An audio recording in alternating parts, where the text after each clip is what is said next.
जोहार। तो देखिए प्रथल मैं यहाँ हूँ लेकिन तो यहाँ से ब्लॉग शुरू होते। तो देखिए प्रथल आज बेसी भाग हिने घूरे गाँव हूँ तो पानी के चलते वीडियो बना ही नहीं पा रहा था। तो ज़्यादा पानी देखिए पूरा पानी आया है, बिहान से रात तक पानी आया है। तो कल सारा दिन पानी आया है। आज मोटामोटी 2 बजे तक पानी 2 नहीं 1 बजे तक पानी आला का पीछे इन्हें बांध हला। 3-4 दिन पानी आला, पानी आवा कर बाद में पूरा रौद करा पूरा गरम लगा। तो देखिए प्रतली हमार गाँव ये हमार गाँव। तो देखिए प्रतली ही पका 2 लाइन और ये पका 1 लाइन है ये गाँव है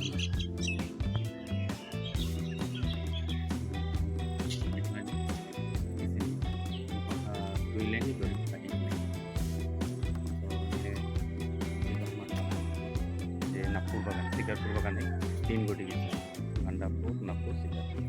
तो देखिए पड़ता कितना सुंदर था। मैं वीडियो के ये ख़त्म करता हूँ। मोट छोटा सा ब्लॉग रखा, लाइक और सब्सक्राइब कर फॉलो कर लो और अच्छा लगी बोले कमेंट करवा कि वीडियो अच्छा लगला कि नहीं लगला जरूर मुझे बतावा कमेंट करके बोले जरूर और अच्छा कोशिश करूँगा वीडियो बना के।